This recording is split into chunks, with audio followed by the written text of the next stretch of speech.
Today I'm going to continue on with my series on 6 Michael Crichton films from the 1970s, which I'm calling Michael Crichton Summer Movies. I've been reading the books. The books were beach reads, page turners. There still are. I'm amazed the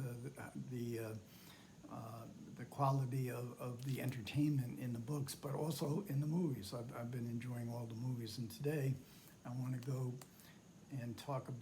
to 1978, talk about Coma.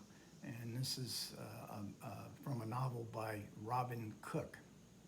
Michael Crichton wrote the screenplay and directed it, but Robin Cook, as well as Michael Crichton, was a physician. I think Cook was actually a practicing physician. This is the second novel that came out, I think, in '77. And it's very much in line with Michael Crichton's novels. It follows a timeline and it has the same sort of medical thriller. This Coma is a paranoid thriller of the 1970s, very much in line with Alan Pakula's Paranoid trilogy, a novel of conspiracies, hidden conspiracies. And it centers on a woman surgeon, a very successful woman surgeon in a very prestigious and very large Boston medical center. And she has discovered that healthy young people going in for routine surgery on the operating table are not waking up. They have lapsed into coma. And she cannot understand how this can happen. She is played by Genevieve Bujold, and just a terrific performance. I mean, she is a Hitchcock kind of heroine. And she has the feistiness. You believe her. She's going to find out the truth, and she's also very caring. These are young people her own age. There's no reason for this tragedy to happen to them. So Susan Wheeler becomes the sleuth, and she becomes the pursued. A very classical Hitchcock type of thriller situation. Now, Crichton made a couple of changes from the novel, and they are significant. In the novel, Susan Wheeler is not a successful surgeon. She is a student doctor, and she's spending a few weeks in this medical center along with some other fellow students, and so when she launches her investigation, it's not really very believable because she doesn't know the ins and outs of the hospital, and she is putting her career on the line in a way that it seems sort of self-destructive. And there's a second change that Crichton made to the novel. In the book, it's just a random. She talks to a young woman who's about to go into surgery. They strike up a little bit of a very quick friendship, and she is the original victim. But Crichton changes that to the original victim being Susan Wheeler's best friend. So she not only has this innate instinct to discover the truth, she also wants to find out what happened to her best friend. So the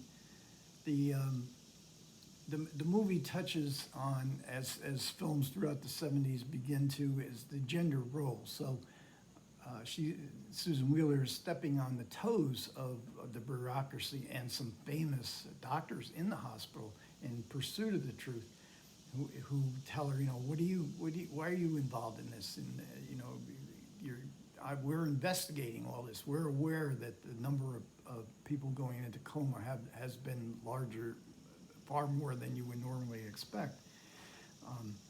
But she's indulged because she is a sort of like a prize, that's this really good surgeon, that this Boston Medical Center has this really good woman surgeon. So they try to constantly talk her out of it, and she's being paranoid.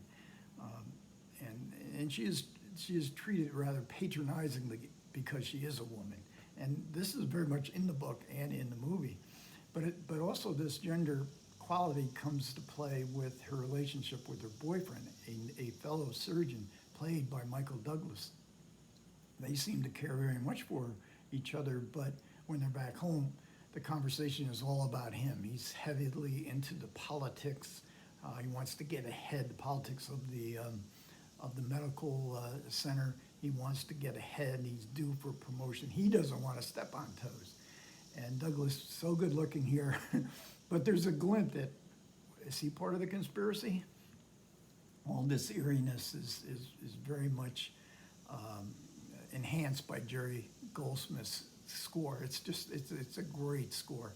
The cinematography by Victor Kemper, it has that 70s look that's just so unique to that era.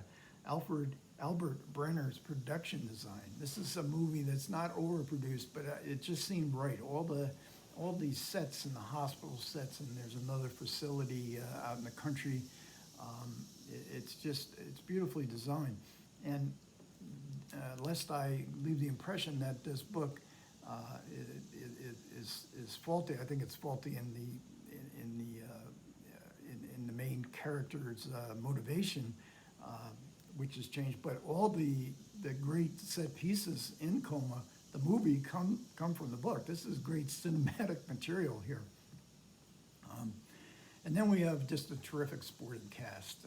Richard Widmark plays the paternalistic director of the hospital.